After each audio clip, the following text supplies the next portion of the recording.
para entendermos alguns termos e algumas coisas que o texto quer nos explicar, que essa parte do texto quer nos dizer. Glória a Deus. Negar a si mesmo é uma grande guerra entre nós mesmos, porque tem coisa que eu gostaria de fazer, mas não é a vontade de Deus.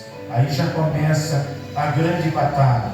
Mas quando entendemos que Cristo já opera em nós, então o que permanece não são a minha vontade nem a sua vontade, mas a vontade de Cristo, que já faz morada dentro de você. Você faz parte, aleluia, e é templo do Espírito Santo. Glória a Deus. Se Cristo vive em mim, as vontades da minha carne já não permanecem em mim.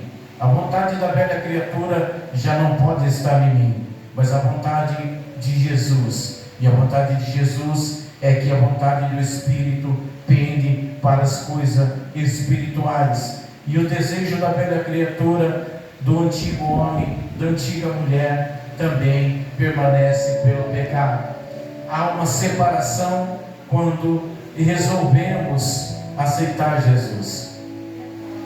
Quando resolvemos levantar as nossas mãos para aceitar a Cristo, tem que haver mudança em nossas vidas, por mais difícil que seja, mas é uma realidade que todos nós enfrentamos, eu, você e todos que ouvem a palavra do Senhor.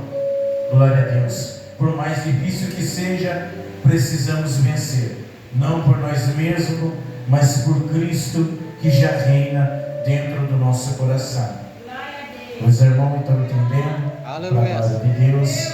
Negar a si mesmo são muitos requisitos sobre nossas vidas, assim como diz também em Lucas capítulo 5, de verso 4 ao 6, vai dizer que havia um homem chamado Pedro, que ele estava pescando, glória a Deus, e de uma noite de fracasso, já lavando azeite, ele recebe uma ordem de Cristo, dizendo que ele deveria retornar ao mar e lançar a sua rede.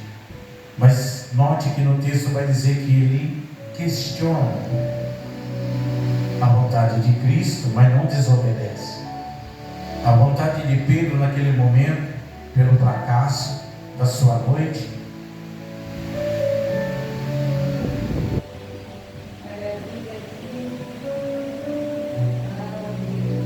era retornar para a sua casa, para o seu lar, com as mãos vazias, porque a sua noite como pescador foi um fracasso.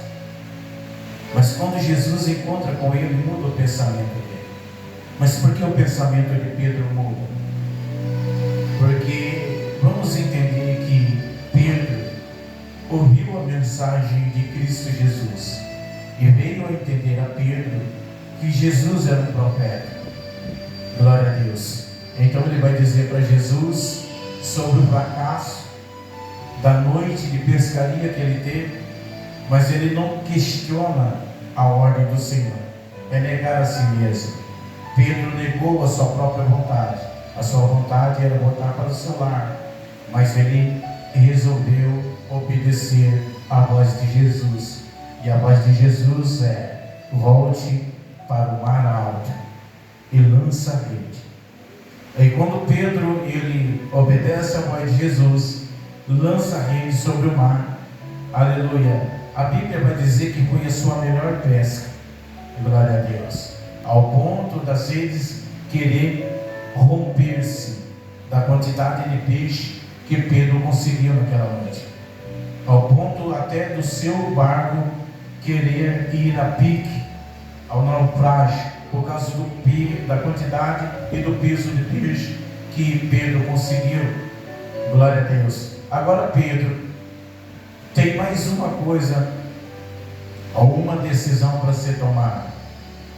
Observe, Pedro teve o seu melhor momento de pescaria. O seu barco está cheio de peixe.